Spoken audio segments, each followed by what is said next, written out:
Hello guys, आपके मन में भी जैसे भी आपका डीएनबी डीजीओ का प्रैक्टिकल्स आने वाला है, मतलब एनबी प्रैक्टिकल डीजीओ का, तो उसी के बारे में आज हम बात करेंगे। वैसे इसी के बारे में इस वीडियो में बात करेंगे। मेरा नाम डॉक्टर दीक्षा है, मैं एक डीएनबी रेजिडेंट हूँ। तो एग्ज़ाम और मेरे दोस्तों का जो आया था उसके बारे में मैं आपको बता सकती हूँ। और मतलब ओवरऑल बेसिकली जो हमें आया वही सबको आएगा ना, क्योंकि एग्ज़ाम तो एनबी ही कंडक्ट करवा रहा है। तो हेलो गाइस, तो हमारा जो सेंटर आया था वो दिल्ली आया था और हमको 4 केसेस आए थे। तो एक जो है ऑप्स, यानी ऑप्स और गायनी का एक एक लॉन्ग केस था और एक एक शॉर्ट केस था। तो टोटल हमें 4 केस आए थे। तो जैसे मुझे जो ऑप्स का केस आया था वो था टर्म पेशेंट था, प्लेसेंटा प्रीविया विद ट्रांसवर्स लाई था, ऑप्स का लॉन्ग केस। और ऑप्स का शॉर्ट केस जो मुझे आया था वो आया था रिकरेंट प्रेगनेंसी लॉस।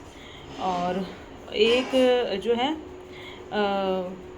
और जो मुझे गायनी में आया था वो मुझे लॉन्ग केस आया था यूवी प्रोलैप्स का, और प्रोलैप्स मतलब, और जो शॉर्ट केस आया था वो था ट्रांसवर्स वेजाइनल सेप्टम, जो उनके पास था उसके ऊपर मुझे आया था।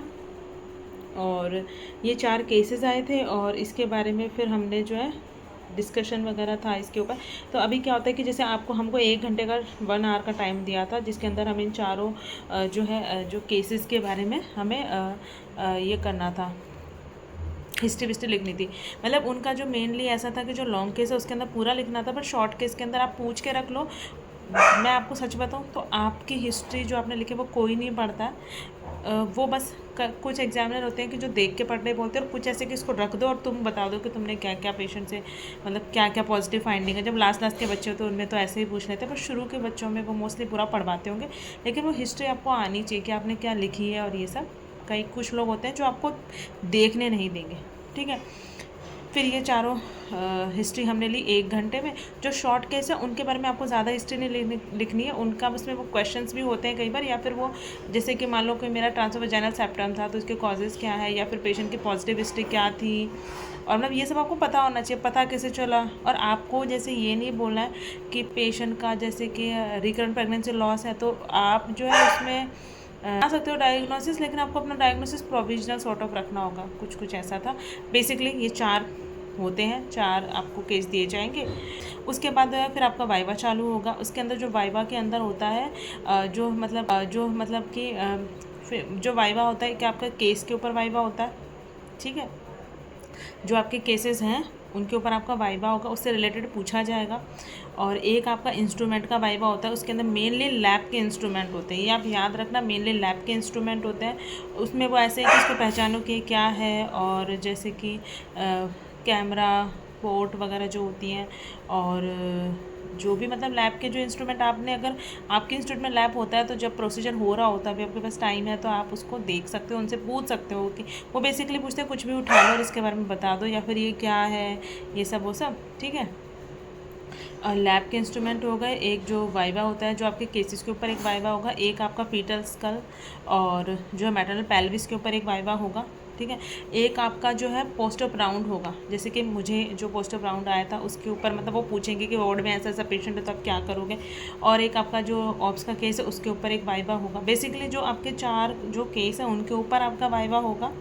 आपका अलग से एक इंस्ट्रूमेंट का वाइवा होगा, एक ड्रग का वाइवा होगा, एक मैटरनल पेल्विस और स्कल का वाइवा होगा, और बस ये 3 ही थे शायद, है ना। एक और कुछ था, एक वो जो स्पॉट होते हैं शायद उसके ऊपर भी होता है। देखिए ऐसा कुछ भी मतलब बहुत हार्ड एंड फास्ट नहीं, मैं आपको बता रही हूँ मोटा मोटा जो मुझे अब याद आ रहा है, क्योंकि कुछ 6 महीने हो चुके हैं। तो जैसे मेरा जो ये था ना, मेरा जो पहला वाइवा था वो गायनेक का था। तो इसके ऊपर जैसे प्रोलैप्स आया था तो उन्होंने मुझसे पूछा, फिर उन्होंने मुझसे क्या पूछा वो मैं आपको बता सकती हूँ, वो आपको ज़्यादा हेल्प करेगा। जैसे BH जैसे था प्रोलैप्स था, तो आप उसमें प्रोलैप्स के क्लासिफिकेशन पूछते हैं कि कौन कौन से जो है क्लासिफिकेशन होते हैं, अभी रिसेंट में हम कौन सा यूज़ करते हैं, किसका रेफरेंस पॉइंट होता है वो क्या होता है, ये वाला, ये सब उसमें पूछते हैं। फिर जैसे उन्होंने मुझसे पूछा था कि पोस्ट ऑफ केयर कैसे आप करोगे, तो मतलब सिड्स बात वगैरह आपको बताना है। और फिर उसके बाद जैसे कि इमीडिएट कॉम्प्लिकेशन क्या होंगे, लेट कॉम्प्लिकेशन क्या होंगे। इमीडिएट कॉम्प्लिकेशन जैसे कि पेशेंट को जो है रिएक्शनरी हेमरेज हो सकता है, फीवर आ सकता है। ठीक है, और लेट कॉम्प्लिकेशन में पेशेंट को कॉन्स्टिपेशन, या फिर जो भी मतलब कि पेशेंट को क्या आप बोलोगे छुट्टी के टाइम की क्या करना चाहिए क्या नहीं करना चाहिए, avoid constipation sort of, you have to tell that. और और मतलब ये वो इमीडिएट पोस्ट ऑफ कॉम्प्लिकेशन क्या हो सकता है, एस्पिरेशन हो सकता है स्पाइनल की वजह से, मतलब जो मेंडलसन सिंड्रोम हो सकता है, रिएक्शनरी हेमोरेज हो सकता है, ये सब आपको बताना है। ठीक है, उसके बाद बाकी पेशेंट को आप घर पे जाते वक्त क्या क्या एडवाइस करोगे वो सब वो लोग पूछते हैं। ठीक है, ये बात हो गई। उसके बाद उन्होंने मेनली मुझसे यही सब पूछा था, क्लासिफिकेशन, मतलब बहुत बेसिक बेसिक क्वेश्चन पूछते हैं जो आप अपने लेबर रूम में या फिर आप अपने जो है पोस्ट ऑफ राउंड्स में आप अपने मैम को भी वही सब बताते हो, वही सब नॉर्मल रहता है। पेशेंट को मतलब जो है बाउल साउंड देखने होते हैं, अगर बाउल साउंड नहीं आए हैं तो क्या करना है, जैसे कि मतलब पहले आप क्या एडवाइस करोगे, जैसे हम पहले एम्बुलेशन बोलेंगे पेशेंट को, अगर पेशेंट ने एम्बुलेशन नहीं मतलब एम्बुलेशन के बाद भी नहीं हो रहा है तो फिर आप क्या करोगे, फिर आप रेक्टल एग्जामिन करोगे, मतलब एनल डायलिटेशन करोगे। उसके बाद मतलब जो है फिर KCL मतलब सीरम इलेक्ट्रोलाइट्स कराना है, चेस्ट एक्सरे, एब्डो सुपैन, मतलब डिस्टेंशन है। जैसे ये पूछेंगे कि अगर पेशेंट को, मतलब मैं VH के पेशेंट के लिए मैं ओवरऑल एक आपको ओवरव्यू दे रही हूँ कि जैसे डिस्टेंशन का पेशेंट है तो आप क्या करोगे, तो आप AG चार्टिंग करोगे, एम्बुलेशन सबसे वो मतलब उनको बेसिकली वो चाहिए, आपका ऑर्डर चाहिए, ऐसे नहीं कुछ भी बोल दो। तो जैसे मान लो पेशेंट को डिस्टेंशन है तो सबसे पहले आप क्या करोगे, एम्बुलेशन पेशेंट को एडवाइस करोगे। ठीक है, उसके बाद जो है आप AG चार्टिंग करोगे और जो है ये करोगे, एनल डायलिटेशन करोगे। उसके बाद जो है अगर फिर भी डिस्टेंशन रिलीव नहीं होता है तो सीरम इलेक्ट्रोलाइट्स भेजोगे, चेस्ट एक्सरे, मतलब ऐसा है कि फिर आप एक्सरे एब्डोमेन इरेक्ट सुपाइन करवाओगे और उसके बाद क्या क्या करोगे वो सब बताना है। बट आप ऐसा मत अज्यूम करके चले कि यार ये तो पता ही होगा, उनको ऐसा नहीं होता, आपको जो भी आता आपको सब बताना है। ऑब्स्ट्रक्शन तो नहीं है, पैरालिटिक इलियस तो नहीं है, ये सब रूल आउट करोगे। फिर आप KCL दोगे, फिर आप KCL कितना दोगे, कैसे दोगे, कब देना होता है, ये सब उसमें आता है। ठीक है, तो ये सब आपसे वो बेसिक बेसिक पूछते हैं कि जो कि एज अ गायनक आपको ये आना चाहिए कि अगर आपके पेशेंट को ऐसा कुछ हो जाता है तो आप क्या करते हो। तो वही जो हम करते हैं वो सही करते हैं, वही आपने बता देना। आप चुप रहेंगे तो उनको ऐसा लगेगा कि आपको ये भी नहीं आता। ठीक है, और जैसे जो हमारा ऑप्स गायनी का वाइवा था उसमें उन्होंने मतलब 30 मिनट्स का टाइम लगा रखा था, तो वो हमको 30 मिनट तक उन्होंने हमसे क्वेश्चन पूछे, मतलब पर बच्चा उन्होंने 30 मिनट क्वेश्चन पूछे ही पूछे। तो इससे कि मतलब तो वो मतलब ऐसा नहीं है कि आपको नहीं आएगा तो रुक जाएंगे, वो और आपको ऑप्शन भी देंगे, थोड़ा सा हिंट भी देंगे और ये सब पूछेंगे। जैसे पूछा था कलन साइन जो होता है, हाँ मतलब फिर उसके बाद जो मेरा एक और वाइवा हुआ था इसी के, मतलब वहाँ पे 2 मैम बैठे थे, उन दोनों ने पूछा था। तो एक वो पूछा था क्या नाम है उसका,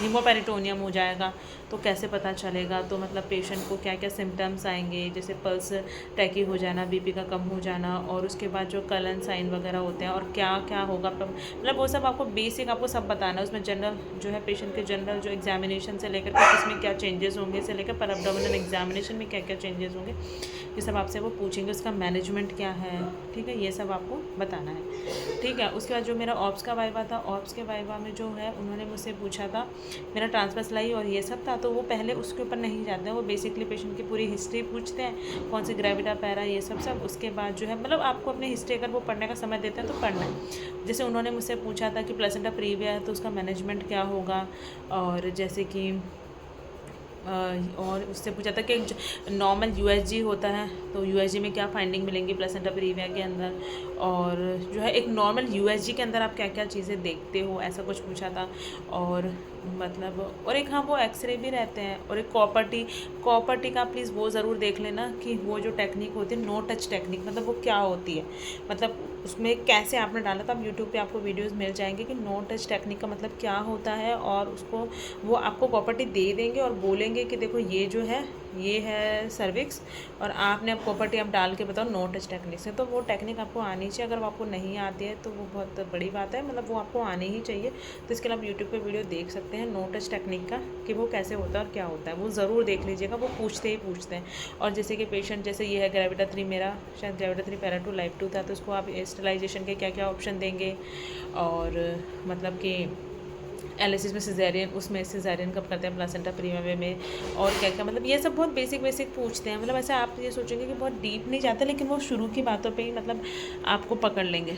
ठीक है, ये हो गया। उसके बाद जो था फिर रिकरेंट प्रेगनेंसी लॉस था, उसके ऊपर कि क्या क्या कारण हो सकते हैं, अपला क्या होता है, ये सब पूछा। और मतलब कैसे पता चलेगा, कैसे आप डायग्नोज करोगे कि रिकरेंट प्रेगनेंसी लॉस है, तो कब कहते हैं कि रिकरेंट प्रेगनेंसी लॉस है, ये सब पूछा। उसके बाद जो है ट्रांसफर वजाइनल सेप्टम क्या होता है, कैसे मुलेरियन एजेनेसिस, ये थोड़ा बहुत पूछा इन सब के बारे में, बट बाकी वो पूछते बेसिक ही हैं। फिर उसके बाद जो था फिर हमारा इंस्ट्रूमेंट का वाइवा था, जो मैंने आपको बताया कि उसके अंदर ये पूछा था लैब के इंस्ट्रूमेंट थे, बाकी इंस्ट्रूमेंट थे तो वो ऑप्शन दे देते हैं। जैसे मैंने स्पंज होल्डिंग फॉर्सेप उठाया था तो उन्होंने मुझे पूछा कि स्पंज होल्डिंग फॉर्सेप के क्या क्या काम है, जैसे कि हम एक तो वो पेंट एंड ड्रेप में करते हैं, है ना, पर उसके अलावा क्या यूज़ है, जैसे उसके अलावा जो उसका यूज़ है वो है अपन यूज़ करते हैं उसको जो प्रेग्नेंट यूट्रस होता है उसके DNC वगैरह के अंदर जो है हम उसको सक्शन इवैक्यूएशन में उससे हम सर्विक्स होल्ड करते हैं, ठीक है, क्योंकि वो नॉन ट्रोमेटिक होता है, जबकि वल्सरम जो है वो ट्रोमेटिक होता है। तो जैसे कि योग और स्पंज होल्डिंग फोर्सेप्स से हम सर्वाइकल वजाइनल एक्सप्लोरेशन करते हैं। अगर आपने ये बोल दिया तो मतलब अगर ये आपको आता है तो फिर आप तो अच्छी बात है, नहीं आता तो फिर आप फंस गए हो। तो वो सर्वाइकल वजाइनल एक्सप्लोरेशन पूछते हैं कि कब करते हैं, क्यों करते हैं, क्या कब करना चाहिए और जो है मतलब कैसे करते हैं। जैसे उसके अंदर जो है पूरा रोटेट आपको करना होता है क्लॉकवाइज, मतलब कि घड़ी के अनुसार, मतलब वॉच के अकॉर्डिंग। जैसे कि किस पे मतलब आपका टीयर है तो आपको 3 स्पंज होते हैं होल्डिंग फोर्सेप, तो किसको कहाँ कहाँ लटकाना है, मतलब कहाँ कहाँ होल्ड करना है और कैसे उसको स्टिच करना है, कौन से सूचर लगेंगे, वो सब पूछते हैं। तो वो ये भी पूछते हैं कि क्या हर सर्वाइकल टीयर को रिपेयर करना होता है, तो फिर उसका जवाब आपको आना चाहिए कि नहीं, अगर थोड़ा ही सर्वाइकल टीयर और वो ब्लीड नहीं कर रहा है, जिसे वो सबका मतलब सेपरेट होता है। जैसे मेरे इंस्टीट्यूट में जहाँ से मैंने DGO किया वहाँ ऐसा था कि अगर मतलब 1 to 2 सेंटीमीटर का और ब्लीड नहीं कर रहा है, मतलब जो सर्वाइकल टीयर का जो रिपेयर है वो 3 चीज़ों पर डिपेंड करता है। अगर वो एक्टिवली ब्लीडिंग है और साइज़, ठीक है, और साइट, नहीं 3 चीज़ें थी, मतलब डिपेंड तो वो 2 चीज़ों पे करता है, एक तो size of the cervical tear और ब्लीडिंग है कि नहीं, एक्टिव ब्लीडिंग है या नहीं है। साइज़ जो है और साइट वो आपको मतलब मेंशन करनी है अपने पर ऑफ नोट्स में, मतलब साइट आपको मेंशन करनी है, बट उससे कोई लेना देना नहीं है कि रिपेयर होगा कि नहीं होगा। लेकिन अगर सर्वाइकल टीयर आपका बड़ा है, 3 से 4 सेंटीमीटर बड़ा है, तो आगे जाके वो उसको इनकम्पिटेंस क्रिएट कर सकता है, तो इसलिए आपको उसको रिपेयर करना है, चाहे वो ब्लीड कर रहा हो या फिर नहीं कर रहा हो, ठीक है। तो वो आपसे पूछेंगे कि कब रिपेयर करना है, कब नहीं करना है, ये सब वो सब। ट्रोमेटिक PPH पर चले जाएंगे, फिर उसके बारे में पूछेंगे कि उसका क्या होता है, उनका मन किया तो ऑटोनिक PPH पर चले जाएंगे। बेसिकली आपने जो मुँह में से शब्द निकाल दिया वो उसी पर ही चले जाएंगे और उसी पे आपका वाइवा चला जाएगा। तो आपने बहुत सोच समझ के शब्दों का यूज़ करना है। जैसे अगर आपने स्पंज होल्डिंग फोर्सेप पे उठाया तो आपका वाइवा पक्का उसी पे जाने ही वाला है। और जैसे कि पूछते हैं कि जैसे कंडोम जो होता है उसके और क्या क्या यूज़ है, जैसे कंडोम कैथेटर में, तो अगर आपने कंडोम कैथेटर बोल दिया है तो फिर आपका वाइवा PPH पे चला जाएगा, ठीक है। उसके अलावा जैसे कि फॉलीज़ होता है, फॉलीज़ के और को क्या क्या काम है, जैसे कि मतलब वो यूरिन को जो ड्रेन करने के लिए हम सेल्फ रिटेनिंग कैथेटर है फॉलीज़ जो है वो करते हैं। लेकिन उसके और क्या यूज़ है, जैसे कि उससे है ना मतलब ये बनते हैं PPH के लिए जो हमारे वो बनते हैं, जैसे छत्तीसगढ़ी बनता है ना, उसके लिए कैथेटर ये सब मतलब कंडोम कैथेटर होता है, वैसे उससे वो भी बनता है, मतलब वैसे ही छत्तीसगढ़ी करके जो होता है PPH के लिए वो उससे बनता है, ठीक है। तो वो आपसे पूछ लेंगे उसके और क्या क्या यूज़ है। और फॉलीज़ जो है, फॉलीज़ से हम इंडक्शन करते हैं, वो सब उससे पूछ लेंगे, तो उसमें क्या भरते हैं क्या नहीं भरते हैं वगैरह वगैरह। ये सब वाला आप जो आप शब्द बोलोगे ना, जो शब्द जो आप उठाओगे, जैसे मैंने वो भी उठाया था, मैंने नहीं उठाया था शायद, या फिर किसी ने जैसे वो उठाया था क्या है उसका नाम, तो फिर छत्तीसगढ़ी हो गया, ठीक है। तो एक वाइवा आपका इस पर जाएगा। जैसे किसी ने वो भी आया था ओवम फोर्सेप, तो उसके क्या क्या यूज़ है, तो ओवम फोर्सेप से एक तो आप DNC में उठा लेते हो सामान वगैरह ये सब ना, और दूसरा आप जो है उससे स्पंज होल्डिंग की तरह भी यूज़ कर सकते हो। ऐसे तो हम स्पंज होल्डिंग किसी की तरह किसी को भी यूज़ कर सकते हैं, लेकिन हाँ मतलब जैसे हम एलिस फोर्सेप को भी यूज़ कर सकते हैं, ठीक है। मतलब पर आपने वो मतलब वो आपसे ये पूछते हैं कि मतलब क्या है क्या नहीं है, ये जो मैंने आपको बताया मोटा मोटा, पर लैब के इंस्ट्रूमेंट ज़रूर करके आने, क्योंकि बाकी इंस्ट्रूमेंट आप बता दोगे उसमें कोई डाउट ही नहीं है, लेकिन आप लैब के इंस्ट्रूमेंट अगर आपने नहीं देखे होंगे तो आप नहीं बता पाओगे, तो यूट्यूब पे इसका वीडियो देख लेना, ठीक है। ये बात हो गई, समय मिलेगा तो मैं इसका वीडियो डालूँगी, ठीक है। ये बात हो गई। उसके बाद जो मेरा एक वाइवा हुआ था वो हुआ था वो गुड्डा पेल्विस, जो मैटरनल पेल्विस एंड फीटल्स का, तो उसमें वो आपसे पूछते हैं कि जैसे ये कोई बेबी है तो उसको आपने डिलीवर करना है, और वो कौन सी पोजीशन में, जैसे कि LOA है पेशेंट तो उसको डिलीवर कैसे करोगे, तो फिर वो आपके जो स्टेप्स होते हैं कि ये है पेल्विस, इतना मैंने ऐसे पकड़ा वैसे पकड़ा और मतलब ऐसे ऐसे मैंने डिलीवर किया, तो वो आपको बताना आना चाहिए। वो पूछते हैं कि पूरा कैसे जो 7 स्टेप्स होते हैं ना डिलीवरी के, वो सब आपको बताने होते हैं, ठीक है। तो वो आपको आते हैं तो बहुत अच्छी बात है, रट के चले जाना, लेकिन बताना वो वैसे ही, उसका कोई और तोड़ नहीं है। वो अगर आपको आता है तो वेल एंड गुड है, नहीं आता तो आपने रट के जाना है। और जो मेटल पेल्विस होता है उसके मतलब वही सब कौन सा एंगल, मतलब कौन सा जो है इसके जो है कौन कौन से इनलेट के क्या है, आउटलेट के क्या है, डिलीवर कैसे होता है, वो सब आपको बताना है। कौन सा पॉइंट क्या है सैक्रम, और मतलब वहाँ पेल्विस एडिक्वेट के पॉइंट क्या होते हैं, वो सब आपसे पूछ सकते हैं। ठीक है, वो सब हो गया। उसके अलावा मेरे से ये भी पूछा था कि फीटल्स कल दे दिया था, और उसमें ऐसे पूछा था कि वर्टेक्स को वर्टेक्स मतलब क्या होता है, और आप जब वैक्यूम जो है वो लगाओगे, वो ज़रूर पूछते हैं। वैक्यूम फोर्सअप करके ही जाना है। वैक्यूम जो होता है वो किस पॉइंट पे लगाते हैं, फ्लेक्जन पॉइंट पे कितना सेंटीमीटर, एंटीरियर फंटानली से कितना दूर होता है, पोस्टीरियर फंटानली से कितना दूर होता है, और जो है किस पॉइंट पे लगाते हैं, कितने वैक्यूम के आप ट्रायल दे सकते हो, वैक्यूम कब लगाते हैं। जैसे मैंने जिस बुक में पढ़ा था उसमें 6 सेंटीमीटर लिखा था कि 6 सेंटीमीटर पे आप लगा सकते हो, जबकि यूजुअली हमारे यहाँ पे फुली पे लगाते थे, या फिर वर्टेक्स उसके लिए स्टेशन कितना होना चाहिए, सब पूछते हैं। तो मतलब एक बार आप देख लेना। ठीक है, मैंने पता नहीं कौन सी बुक से 6 सेंटीमीटर पढ़ा था, वैसे मैं बताना नहीं चाहती थी 6 सेंटीमीटर, लेकिन मेरे मुँह से 6 सेंटीमीटर निकला क्योंकि मैंने किसी बुक से पढ़ा था ही। और जो फोर्सअप है वो आप कब लगाते हो, फोर्सअप और वैक्यूम में से कौन सा बेटर है, फोर्सअप की पोजीशन क्या है, किस पोजीशन में आपने रखना है, कैसे अप्लाई करना है, कौन सा ब्लेड कैसा है, कौन सा ब्लेड का नाम क्या है, ये सब आपको आना चाहिए। और रिगलीज फोर्सअप डिफरेंट टाइप्स के होते हैं फोर्सअप, वो सब। और ये भी पूछते हैं कि जो है फीट ब्रीच में हेड डिलीवरी के मैनर्स हैं, वो सब भी मैनूवर्स पूछते हैं, वो भी देख लेना। ठीक है, और ये हो गया। और हाँ, फिर एक पोस्ट ऑफ राउंड होता है।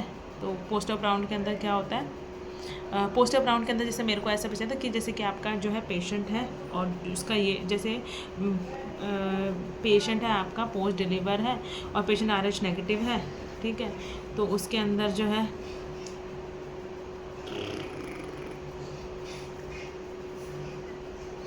आपका पेशेंट जो है पोस्ट डिलीवर्ड पेशेंट है, तो मेरा पेशेंट जो RH नेगेटिव पेशेंट था, PND बंद था, तो आपने उसको क्या क्या करना है अभी, मतलब जो है डिलीवरी के टाइम उसको क्या जो है मतलब बिफोर डिलीवरी आपने क्या प्रिकॉशन लेने हैं, at the time of delivery intrapartum में आपने क्या चीज़ों का ध्यान रखना है, और पोस्टपार्टम में आपने किन चीज़ों का ध्यान रखना है, इसके ऊपर मेरे से पूछा गया था।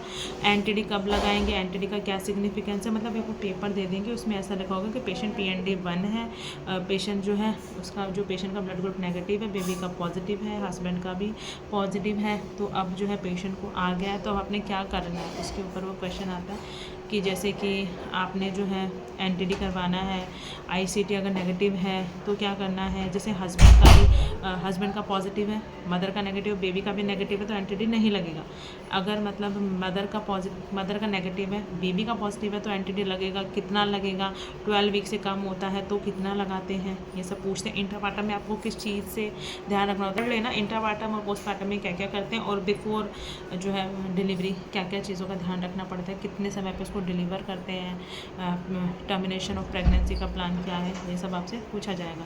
ठीक है, तो देखो जो मुझे मोटा मोटा याद आ रहा है उसके अंदर जो है आपके 4 केसेस होंगे, उनके बारे में डिस्कशन होगा, और उसके अलावा 4 केसेस होंगे। ठीक है, उसके अलावा एक जो है वो इंस्ट्रूमेंट का वाइवा होगा, एक ड्रग्स का वाइवा होगा। हाँ, मुझसे ड्रग्स के वाइवा में पूछा था कि जो है इंजेक्शन ट्रेनेक्सा के बारे में बताओ, उसको कब देते हैं, क्या देते हैं, उसकी नई गाइडलाइंस आई हैं कुछ कि कितने देर में आप ट्रेनेक्सा दिला सकते हो, उसका क्या फ़ायदा, उसका एंटी फिब्रिनोलेटिक होता है ट्रेनेक्सा, तो उसके मैकेनिज्म ऑफ एक्शन क्या है, MgSO4 कब देते हैं, उसकी जैसे 4 to 7 जो है मिलीग्राम उसकी थेरेपेटिक वो है, तो उसका क्या मतलब है।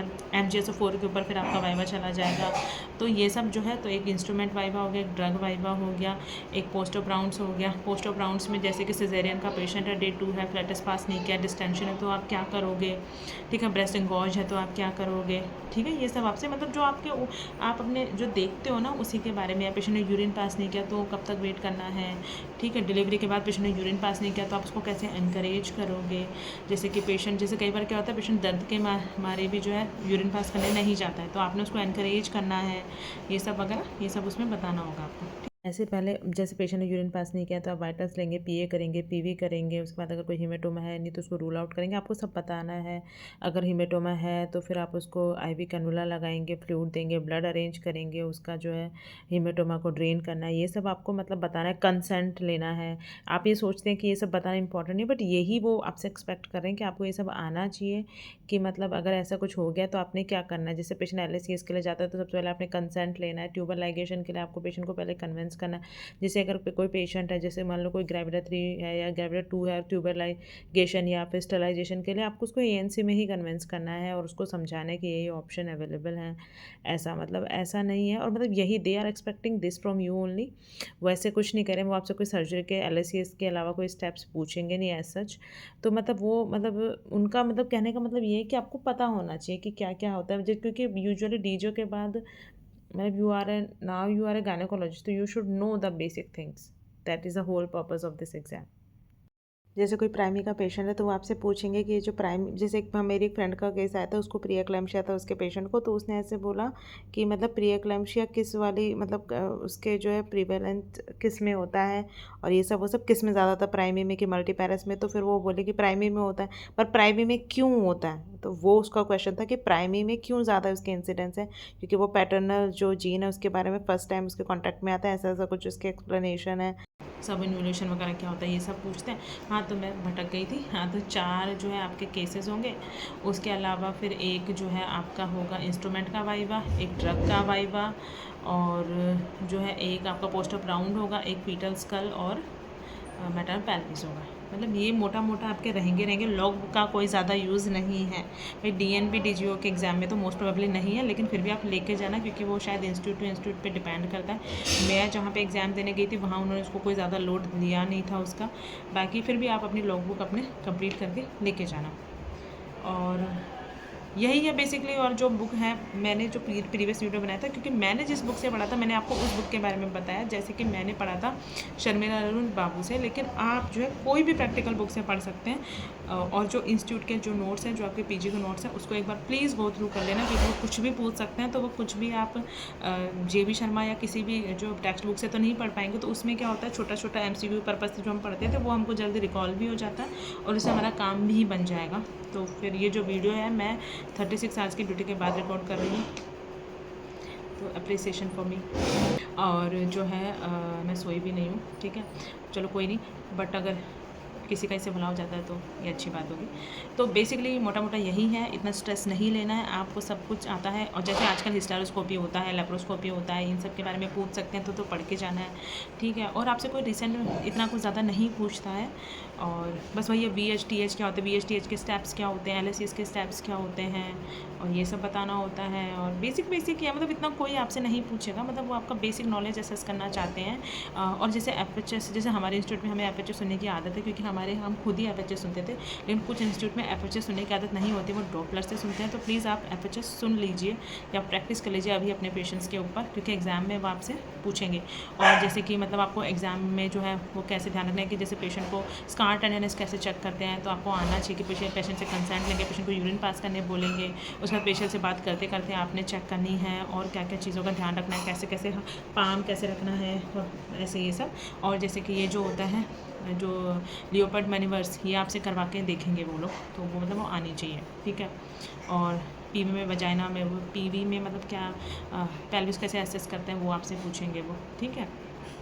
हो सकता है कि वो आपको जो है मैटरनल पेल्विस देते और बताओ कि सैक्रम से कैसे क्या क्या क्या देखा, तो वो सब आपको आना चाहिए, ठीक है। और वो जो हिस्टेरोस्कोपी के वो एक्सरे वगैरह भी दे देते हैं। Copper T is a very important topic, and copper T का आपको सब कुछ आना चाहिए मोस्टली, कि मतलब क्या होता है क्या नहीं होता है, और जो है स्टरलाइजेशन के टेक्निक्स क्या क्या होते हैं, हम कौन से यूज़ करते हैं, किसका क्या बेनिफिट है, वो सब थोड़ा थोड़ा आना चाहिए। हिस्टेरेक्टमी के टाइप्स आने चाहिए कि किस में क्या रखते हैं क्या नहीं रखते हैं। वैसे कोई इतना ज़्यादा पूछता नहीं है, बट हाँ ये थोड़ा आना चाहिए।